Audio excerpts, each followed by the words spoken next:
तो स्टूडेंट्स, इस टॉपिक में हम लोग डिस्कस करेंगे डेफिनेट इंटीग्रेशन में as a limit of some की प्रॉब्लम। ठीक है, ये भी बहुत एक स्टैंडर्ड प्रॉब्लम है। ठीक है ना।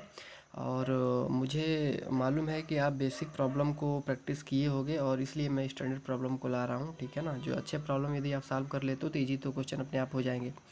Without loss the time question को स्टार्ट करते हैं। देखिए, क्वेश्चन इन्होंने दिया हुआ है कि limit n tending to infinity n+1 n+2 n+n ऐसे डैश डैश करके n+n की power 1/n upon whole n। इसको सॉल्व करना है आपको कि इसकी कितनी वैल्यू होगी। और यहाँ पे ऑप्शंस दिए हुए हैं 2/e 4/e e/4 e/2। Solve करने के बाद अपने को मालूम होगा कि इसमें से कौन से ऑप्शंस करेक्ट होंगे।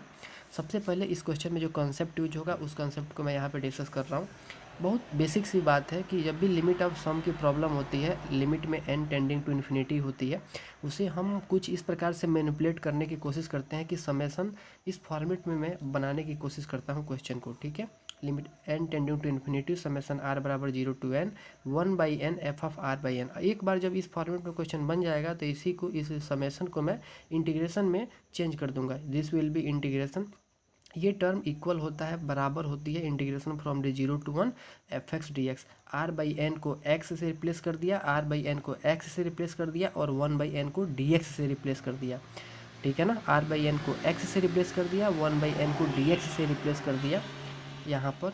तो और जो लिमिट की जो प्रॉब्लम होगी, लिमिट एज अ सम की जो प्रॉब्लम होगी, उसको मैं इंटीग्रेशन में कन्वर्ट कर दूंगा, एज अ डेफिनेट इंटीग्रेशन में कन्वर्ट कर दूंगा।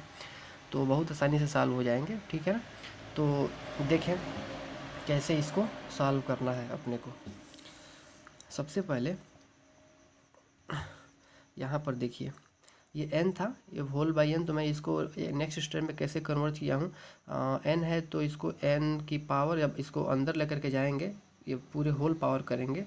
क्योंकि यहाँ पर जो ये होल पावर नहीं है, वो केवल न्यूमरेटर का 1/n है, लेकिन जब पूरे डिनोमिनेटर को भी जब अपन अंदर लेकर जाएंगे तो ये n की पावर n हो जाएगी। नाउ अब क्वेश्चन ये देखें ध्यान से।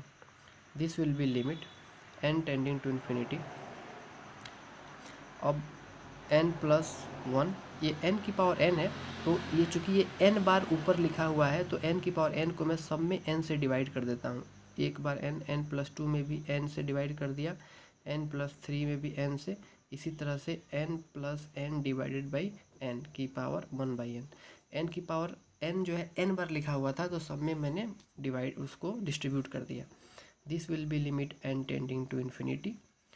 और इसको कुछ मैं समेसन के फॉर्म में लिखने की कोशिश कर रहा हूँ। समेसन नहीं, अभी तो n को डिस्ट्रीब्यूट कर दो सब में। n से n में डिवाइड करोगे 1 होगा, 1/n हो जाएगा। फिर n से n करोगे 1+2/n हो जाएगा। फिर सिमिलरली 1+3/n होगा, डैश डैश डैश 1+n/n की whole power 1/n। This will be limit n tending to infinity. इसको समेसन में मैं चेंज करने की कोशिश कर रहा हूँ। तो समेसन फ्रॉम द r बराबर 0 to n f of 1+ r/n whole power 1/n। ऐसे मैंने इसको मैनिपुलेट मैंने कर दिया है। f क्या है, ये 1+ r/n के पावर 1/n हो गई। अब बेसिकली अपना जो मोटिवेशन है वो ये है कि इसकी वैल्यू निकालना है। समेसन नहीं है ये, चूँकि ये मल्टीप्लाई में है तो यहाँ पर प्रोडक्ट का साइन आप लिख लें, ये प्रोडक्ट का साइन होता है। अगर प्लस में होता तो यहाँ समेसन लिखते, लेकिन ये मल्टीप्लाई में है तो ये मल्टीप्लाई का साइन ये है। अब देखिए ध्यान से, इसकी वैल्यू निकालना है तो मान लेते हैं इसकी वैल्यू y होगी। ठीक है। अब जो है अपने को, चूँकि ये पावर में 1/n है तो पावर फॉर्मूले में तो कहीं पावर में 1/n है नहीं, मल्टीप्लाई में 1/n है, तो पावर को मल्टीप्लाई में चेंज करने के लिए दोनों बगल log ले लेते हैं। तो ln y, दोनों साइड ln ले लिया, तो इधर ln y, ये हो गया limit n tending to infinity. ln इधर ले रहा हूँ, जब log लेते हैं तो ये प्रोडक्ट जो है समेसन में चेंज हो जाएगा, r बराबर 0 to n। और यहाँ ले लिया मैंने ln 1+ r/n की whole power 1/n। This will be ln y is equal to limit n tending to infinity summation r बराबर 0 to n। ये ln m की पावर n है तो प्रॉपर्टी होती है पावर जो है बाहर निकल जाता है, 1/n ln 1+ r/n। ln y is equal to limit n tending to infinity. अब इसको जो है इसका फॉर्मूले से कंपेयर करो तो बहुत आसानी से क्या करोगे, जिस फॉर्मेट में ये लिखा है उसी फॉर्मेट में है, तो इसको अगर मैं इंटीग्रेशन में चेंज कर सकता हूँ तो इसे भी इंटीग्रेशन में चेंज कर दो। Integration will be integration from the 0 to 1, 1/n को dx लिख लिया और r/n को x से रिप्लेस कर दिया, तो ln हो जाएगा 1 + x। अब हो जाएगा ये ln y is equal to limit n tending to infinity. जब ये इंटीग्रेशन में चेंज होगा तो लिमिट तो हट जाएगी ना, तो ln x का इंटीग्रेशन हो जाएगा x ln 1 + x minus 1 + x। ये ln x का इंटीग्रेशन है। ये इंटीग्रेशन तो आपको आता ही होगा, ये आप कर लें।